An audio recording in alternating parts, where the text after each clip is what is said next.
మార్కెట్లో భారీ చర్చనీయాంశంగా మారిన ఎస్బీఐ మ్యూచువల్ ఫండ్ ఐపీఓ గురించి మీకు క్లియర్, షార్ట్ మరియు సింపుల్ ఇన్ఫో చెప్పబోతున్నాం. భారతదేశంలోనే అతిపెద్ద ఆస్తి నిర్వహణ సంస్థ అయిన ఎస్బీఐ మ్యూచువల్ ఫండ్ 1 లక్ష కోట్ల రూపాయలు పైగా విలువను లక్ష్యంగా పెట్టుకుని ఐపీఓకి రానుంది. సుమారు 8,000 కోట్ల రూపాయలు సమీకరించే అవకాశం ఉంది.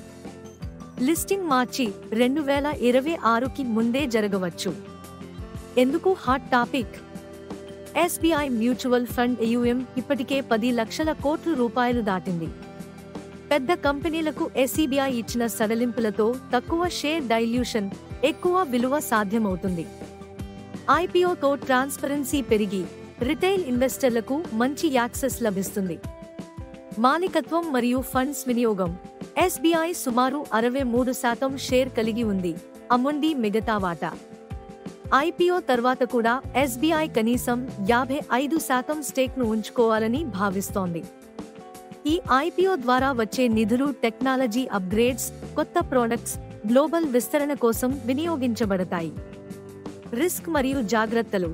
మార్కెట్ వోలాటిలిటీ, కంపిటీషన్ ఉన్నప్పటికీ ఎస్బీఐ మ్యూచువల్ ఫండ్ యొక్క బలమైన ఫైనాన్షియల్స్ పాజిటివ్ అవుట్లుక్ చూపిస్తున్నాయి. Industry impact.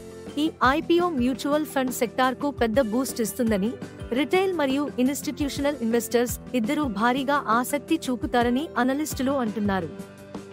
SBI mutual fund IPO ఒక ల్యాండ్మార్క్ ఫైనాన్షియల్ ఈవెంట్గా మారబోతోంది. దీని ద్వారా షేర్ హోల్డర్ విలువ పెరిగే అవకాశం ఉందని ఎక్స్పర్ట్స్ నమ్ముతున్నారు. ఇది మీ స్టాక్ మార్కెట్ విస్పరర్స్, వాస్తవ ఆధారిత మార్కెట్ అప్డేట్స్ ను ఎప్పటికప్పుడు మీ ముందుకు తీసుకువచ్చే ఛానల్.